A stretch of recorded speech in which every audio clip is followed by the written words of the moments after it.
शिवराज सरकार ने फिलहाल निगम मंडल में होने वाली नियुक्तियों पर विराम लगा दिया है। ऐसा हम इसलिए कह रहे हैं क्योंकि सीएम शिवराज ने कैबिनेट की बैठक में मंत्रियों से संबंधित निगम मंडल का प्रभार देखने के निर्देश दिए। ऐसी सभी अटकलों पर सीएम शिवराज सिंह ने खुद ही विराम अब लगा दिया है, ये कहते हुए कि मंत्री ही अभी अपने प्रभार को देखें। और पहले आपको बता दें कि निगम मंडलों की नियुक्तियों को लेकर अटकलें तेज थी। शिवराज सिंह चौहान ने कैबिनेट की बैठक में मंत्रियों से संबंधित निगम मंडल का प्रभार देखने के निर्देश दिए। सीएम ने कैबिनेट में कहा कि पहले निगम मंडलों को अधिकारी देखते थे, अब निगम मंडल संबंधित मंत्रियों के पास रहेंगे। यानी कि सियासी गलियारों में जो हलचल थी कि प्रदेश में जल्द ही निगम मंडल में नेताओं की तैनाती हो सकती है, ऐसी सभी अटकलों पर सीएम शिवराज सिंह चौहान ने खुद ही विराम लगा दिया है। और बहुत सारे ऐसे नेता जो लगातार इस पल की बाट जो रहे थे कि उन्हें मौका मिलेगा और वो भी सरकारी पदों पर आ जाएंगे, उनके लिए एक बहुत बड़ा झटका ये है। और हमेशा ये बात होती है कि किस तरीके से जो नेता बच गए हैं, जिन्हें मंत्रिमंडल में शामिल नहीं किया जा सका, या जो वरिष्ठ नेता उन्हें कैसे एडजस्ट किया जाएगा, तो उन सबको फिलहाल इंतजार करना होगा। अभी एक फैसला हमने किया कि निगम और मंडल उनको प्रशासनिक दृष्टि से अधिकारी देख रहे थे, हमने फैसला किया कि नहीं, मंत्री देखेंगे, मंत्री को उसका प्रभार होगा। अब आपको ढंग से देखना है, वो भी एक महत्वपूर्ण काम है। और मैं स्पष्ट रूप से मानता हूं कि ये सारे काम पॉलिटिकल लीडरशिप को ही करना चाहिए, अफसरों को नहीं करना चाहिए। और इसलिए फैसला किया है, आप जिस मंत्री के पास जो निगम और मंडल हैं उसके काम को भी ढंग से देखें। आपने सुना शिवराज सिंह चौहान को। हमारे सहयोगी संदीप इस वक्त जुड़ गए हैं। संदीप, लगातार उपचुनाव के बाद बहुत सारे ऐसे नेता थे जो ये उम्मीद में थे कि उन्हें भी मौका मिलेगा और निगम मंडलों में उन्हें भी नियुक्तियां दी जाएंगी। फिलहाल इंतजार लगता है लंबा बढ़ने वाला है सभी लोगों का।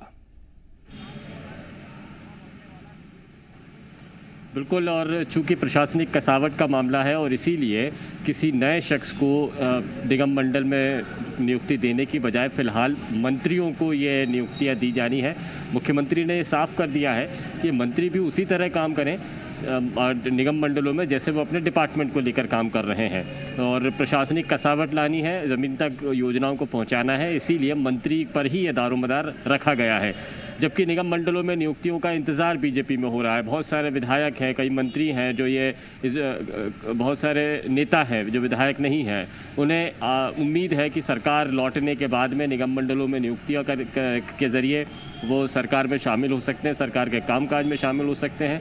लेकिन फ़िलहाल जो मुख्यमंत्री ने जो मंत्रियों को ये जिम्मा दिया है, उससे ऐसा लग रहा है कि ये फ़िलहाल निगम मंडलों में नियुक्तियाँ टल रही हैं। संदीप, इसके पीछे के कुछ कारण नजर आते हैं। जहां हम ये बात कर रहे थे कि संगठन में बदलाव हो सकते हैं, मंत्रिमंडल में बदलाव हो सकते हैं, निगम मंडलों में नियुक्तियां मिल सकती हैं, अब इन सब चीजों को क्या टाल दिया गया है एकदम से, और इसके पीछे के कारण क्या नजर आते हैं?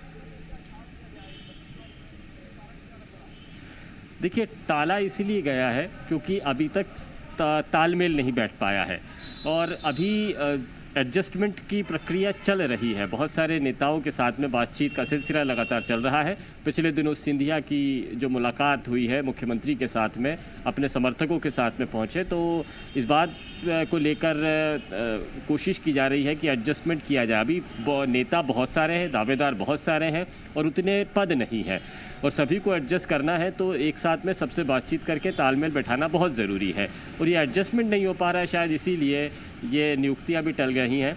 उम्मीद तो ये थी कि कैबिनेट के पहले संगठन आ जाएगा, लेकिन संगठन के में भी नियुक्तियां नहीं हो पा रही हैं और निगम मंडलों में नियुक्तियां भी अब रुकती हुई नज़र आ रही है। मंत्रिमंडल का विस्तार तो जो तय हुआ है अंदरूनी तौर पर कि वो अब इन सारी चीज़ों के बाद में होगा, तो वो भी टलता हुआ ही नज़र आ रहा है। देखिए, इससे पहले भी चाहे वो मंत्रिमंडल का पहला गठन हो जिसमें 5 मंत्री बनाए गए थे, मंत्रिमंडल का विस्तार करना हो या फिर संगठन की बात हो, ये सारी चीज़ों में देरी हुई है। आप एक बयान को याद कीजिए, मुख्यमंत्री शिवराज सिंह चौहान ने एक बार कहा था कि इतने सारे नेता हैं, दावेदार हैं और जो मंथन चल रहा है, मंथन में विष भी निकला है और शिव को जो विष निकलेगा वो शिव पी लेंगे, यानी उनको विष पीना पड़ रहा है।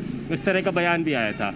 यानी कोशिश है कि सभी लोगों को एडजस्ट किया जाए, लेकिन उतना मुमकिन नहीं हो पा रहा है क्योंकि पद कम है। पोस्ट होंगी तो दावेदारों को भी एडजस्ट किया जा सकता है।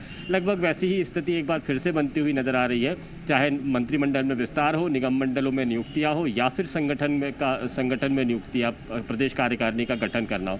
इन सभी मसलों पर ऐसा लग रहा है कि देरी हो रही है। और संदीप, जिस तरह की खबरें सामने आई कि सिंधिया समर्थक जो चुनाव हार भी गए, उन्हें भी कोशिश की जा रही थी कि निगम मंडलों में नियुक्तियां दी जाएं, इमरती देवी का नाम बार बार सामने आ रहा था निकलकर, तो क्या ये माना जाए कि खुलकर दबाव है शिवराज सिंह चौहान पर? उनके पहले के बयान जिनका जिक्र आप कर रहे थे वो भी दर्शाते हैं, और इस वक्त भी वो दबाव में है कि कैसे सब चीजों को एडजस्ट किया जाए, और उस वजह से ये देरी लगातार हो रही है। और ये जो सरकार है, हम बार बार कहते थे कि ये उतना आसान नहीं होगा शिवराज सिंह चौहान के लिए चलाना, वो परिस्थितियां दिखाई दे रही हैं खुलकर। देखिए, राजनीति में पावर गेम तो होता ही है। पावर अपने पास में रहे, इस वजह से सिंधिया समर्थकों ने कांग्रेस छोड़ दी थी, बीजेपी में शामिल हो गए, और बीजेपी में शामिल होने के बाद भी अगर वो अपना उस पावर को हासिल नहीं कर पा रहे हैं तो उनको दबाव डालना ही होगा। राजनीति में भले ही ये कह दिया जाए कि डेडिकेशन के साथ में वो राजनीति में आए हैं, समर्पण के साथ में आए हैं और कुछ हासिल करने नहीं आए हैं, लेकिन ऐसा होता नहीं है। आमतौर पर पावर गेम्स में दबाव की राजनीति अपनाई जाती है, और यहाँ पर भी चाहे सिंधिया बीजेपी में आ गए हो, लेकिन अपने समर्थकों को वाजिब जगह दिलाने के लिए वो दबाव डाल ही रहे होंगे, ऐसा अनुमान आसानी से लगाया जा सकता है। दूसरी तरफ हमने देखा बीजेपी के अंदर भी इस तरह के दबाव हैं, चाहे विंध्य इलाका हो, चाहे दीपक जोशी का मामला हो, चाहे अजय विश्नोई का मामला हो। इन्होंने खुलकर बयानबाजी दी थी कि वो सरकार में अपनी हिस्सेदारी चाहते हैं, संगठन में प्रभुत्व चाहते हैं। तो ये सारा का सारा गेम पावर गेम से रिलेटेड है। तो इसीलिए सामंजस्य करना केवल मुख्यमंत्री को है, सभी को तालमेल बैठाना है, किसी को समझाइश देना है। ठीक, मैं आपको रुकूंगा। बीजेपी विधायक यशपाल सिसोदिया जी इस वक्त हमारे साथ जुड़ गए हैं। यशपाल जी, बहुत स्वागत है जी मध्य प्रदेश छत्तीसगढ़ में आपका। सर, अभी निगम मंडलों की राह बहुत सारे लोग देख रहे थे, उसमें भी देरी हो रही है, और शिवराज सिंह चौहान ने साफ कर दिया कि मंत्री ही अभी देखेंगे। बहुत सारे कार्यकर्ता लगातार इंतजार कर रहे थे। आखिरकार ये समन्वय क्यों नहीं बन पा रहा है, क्यों कोई निर्णय नहीं हो पा रहा है? देखिए, माननीय मुख्यमंत्री जी का विशेषाधिकार है, विवेकाधिकार है, और यदि इस बात को लेकर के निर्णय किया जाता है कि मंत्री ही फिलहाल निगम मंडल को देखेंगे, तो मैं समझता हूँ कि माननीय मुख्यमंत्री जी ने उन मंत्रियों के ऊपर दोहरी जिम्मेदारी और जवाबदारी दी है, क्योंकि आप देख रहे हैं कि अभी हाल ही में चुनाव भी निपटे हैं, और उसके बाद निश्चित से आज नहीं तो कल मैं मानता हूं कि निगम और मंडल के जो अध्यक्ष बनेंगे, जो चयन होंगे, जो जिम्मेदार लोग होंगे, भारतीय जनता पार्टी तालमेल और सामंजस्य के साथ नियुक्तियां करती है। और मुझे लगता है कि कहीं इसमें कोई विलंब नहीं है, और समय पर सब ठीक होगा। लेकिन ये विलंब केवल निगम मंडलों को लेकर हो, ऐसा भी नहीं है। दो लोग ऐसे थे, वो भी बड़े मंत्री, जिन्हें इस्तीफा देना पड़ा था, उनका 6 महीने पूरे हो गए, वो चुनाव जीत चुके हैं, उनको भी अभी मंत्रिमंडल में जगह नहीं है। 3 लोग हार चुके हैं, वहां जो जगह बनी उसको लेकर कुछ फैसला नहीं हो पा रहा है। बीडी शर्मा की जो टीम बननी थी उसको लेकर कोई फैसला नहीं हो पा रहा है। सर, सवाल तो फिर उठेंगे कि आखिरकार ये कहां से प्रेशर आ रहा है जिसकी वजह से फैसले नहीं हो पा रहे हैं? देखिए, प्रेशर को इससे न जोड़ें। भारतीय जनता पार्टी का जो परिवार है, भारतीय जनता पार्टी का जो संगठन है, सत्ता और संगठन का जो तालमेल है, वो बगैर समन्वय के भारतीय जनता पार्टी में नहीं चलता है। और जहां तक आपने वीडी शर्मा जी की टीम को लेकर के कहा है कि टीम में भी महामंत्रियों की नियुक्तियां हो चुकी है, और शेष के बारे में भी निश्चित रूप से संगठन इस पर विचार कर रहा होगा। ऐसा नहीं कि अगर विलंब हो रहा है तो बहुत कहीं कुछ विवाद है। विवाद, हर चीज को विलंब से विवाद को नहीं जोड़ा जाना चाहिए। तो आपकी नजर में क्यों ये विलंब है? फिर अगर कोई विवाद नहीं है तो विलंब क्यों है आपकी नजर में? नहीं, विलंब का कोई कारण नहीं है। विलंब पारस्परिक कहीं न कहीं जो होता है बैठकों का दौर या निर्णायक स्थिति अगर नहीं बन पा रही होगी तो बनेगी। भारतीय जनता पार्टी में वो ये विषय नहीं है। सोच समझकर सूझबूझ के साथ अगर कहीं मनोनयन और कहीं नियुक्तियां होना है तो मैं समझता हूँ कि थोड़ा विलंब हो जाए तो चलेगा, लेकिन कुल मिलाकर के कल अगर बिना चर्चा के करते हैं, बिना सामंजस्य और समन्वय के करते हैं और विवाद और विरोध की स्थिति बनती है तो वैसे में और संगठन के लिए ठीक नहीं है और जनप्रतिनिधियों के लिए ठीक नहीं है। ऐसे में अगर थोड़ा कहीं विलंब भी हो रहा है तो मैं इसको समझता हूँ कि अच्छा छन करके आएगा, बढ़िया आएगा, बहुत कुछ ठीक होगा।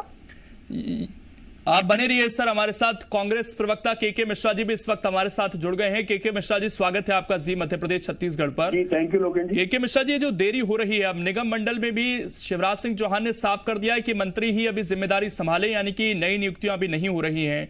ये विलंब की वजह आप क्या देखते हैं इसके पीछे? देखिएगा लोकेश जी, इस विलंब की सीधी वजह ज्योतिरादित्य सिंधिया का हस्तक्षेप है।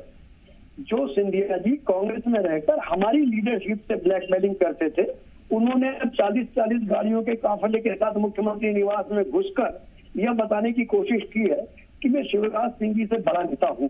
और वो जो ब्लैकमेलिंग पॉलिटिकल हो रही है, वही कारण है कि मुख्यमंत्री जी अपने आप को सक्षम जरूर शो कर रहे हैं, मगर वो असहज हैं और उनकी सदस्यता एक दूसरे रूप में परिवर्तित हो गई है। तो यही कारण है कि वो निगम मंडल की नियुक्तियां नहीं कर पा रहे हैं, क्योंकि एक तरफ कुआं है, एक तरफ खाई है। संघ का हमारे भारतीय जनता पार्टी के जिन्होंने पार्टी को गढ़ा है, वो लोग कहाँ जाएंगे इनके दबाव के आगे। तो सिर्फ सिंधिया गुट जो भारतीय जनता गुट तो लगभग खत्म हो चुके हैं इनके जाने के बाद, अब नया गुट भारतीय जनता में, उसका नाम है सिंधिया समर्थक। बिल्कुल के मिश्रा जी, बहुत वैलिड पॉइंट है जो आपने उठाया। यशपाल सिंह सिसोदिया जी, अभी कुछ दिन पहले जब सिंधिया आए थे और जिस तरीके से वो आए, वो भी सवालों के घेरे में था, और उसके बाद अब ये फैसला लेना कि अभी निगम मंडलों की नियुक्तियां नहीं होंगी, तो और जिस तरफ के मिश्रा इशारा कर रहे हैं, वाकई दबाव में इस वक्त मुख्यमंत्री हैं क्या? नहीं, बिल्कुल कहना गलत है। मुख्यमंत्री श्री शिवराज सिंह चौहान संगठन के परामर्श और सुझाव पर चलने वाले व्यक्ति हैं, और भारतीय जनता पार्टी में अगर सिंधिया जी आए हैं तो पार्टी ने उनका स्वागत किया, राष्ट्रीय नेतृत्व ने भी उनको स्वीकार किया, प्रादेशिक नेतृत्व ने भी उनको स्वीकार किया है। और अब दबाव की राजनीति नहीं है भारतीय जनता पार्टी में, समन्वय और सामंजस्य की हमारी अपनी एक राजनीति है, रणनीति है। और ये कहना बिल्कुल गलत कि सिंधिया जी के आते ही बहुत कुछ वो दबाव में पार्टी को लिए हुए हैं, मैं नहीं मानता हूँ। इसलिए कि सिंधिया जी अगर यशपाल जी, मैं एक व्यक्तिगत सवाल पूछता हूँ सर आपसे। ये तो चलो आप पार्टी का पक्ष रख रहे हैं, आप खुद एक विधायक हैं, आपकी भी इच्छाएं होंगी, पार्टी के लिए लगातार मेहनत की आपने, विधायक का एक चुनाव भी जीत कर आए। आप जैसे लोग लगातार इंतजार कर रहे हैं, और अगर 5-6 जगह खाली हैं, तो आपको नहीं लगता कि योग्य व्यक्तियों को दी जानी चाहिए परिवहन मंत्री जैसा जिम्मा, अगर वो खाली हुआ एक मंत्री के जाने के बाद? इसके अलावा सिंचाई मंत्री जो थे उनका खाली हुआ, ये बड़े पद थे। इसके अलावा बाल विकास मंत्रालय की जो मंत्री थी वो हार गई, उनका इस्तीफा मंजूर नहीं हो रहा है। आपको लगता है ये ठीक हो रही है ये सारी चीजें? देखिए लोकेश जी, मेरा कहना है कि भारतीय जनता पार्टी में हम सामंजस्य के साथ काम करते हैं। मैंने पहले भी कहा, मैं एक बार का नहीं, मैं 3 बार का विधायक हूँ, और अगर 3 बार का विधायक हूँ तो मुझे अगर लोकेश जी 3 बार घर बैठे अगर टिकट देते हैं या मेरे पे पार्टी विश्वास करती है, क्या ये पद अपने आप में छोटा है क्या? 2.5 लाख 3 लाख मतदाताओं के बीच में से निर्वाचित होकर क्या ना और टिकट मिलना। और देखिए, हर व्यक्ति को न निगम मिल सकता है, न मंडल मिल सकता है, न मंत्री पद से नवाजा जा सकता है। जहां तक आपने रिक्तता की कही है, तो रिक्तता की पूर्ति होगी, निश्चित होगी। ऐसा नहीं कि रिक्तता की पूर्ति करने में भारतीय जनता पार्टी का कोई संगठन ही चरमरा जाएगा, या इसकी नियुक्ति नहीं करने से लेकर के किसी व्यक्ति विशेष का कोई दबाव में भारतीय जनता पार्टी, मैं नहीं मानता। देखिए, गुटबाजी कांग्रेस में चलती थी, आज सिंधिया जी आ गए हैं, तो उनके आने को लेकर के भारतीय जनता यशपाल जी, अभी थोड़ी देर पहले हमारे सहयोगी जुड़े हुए थे संदीप, उन्होंने एक बयान याद दिलवाया शिवराज सिंह चौहान का पुराना, और उन्होंने कहा कि विष पीने के लिए मैं तैयार हूं। क्या इस बार ये विष पीना पड़ेगा? देखने वाली बात होगी। शुक्रिया फिलहाल आपका जुड़ने के लिए। और इस बीच एक बड़ी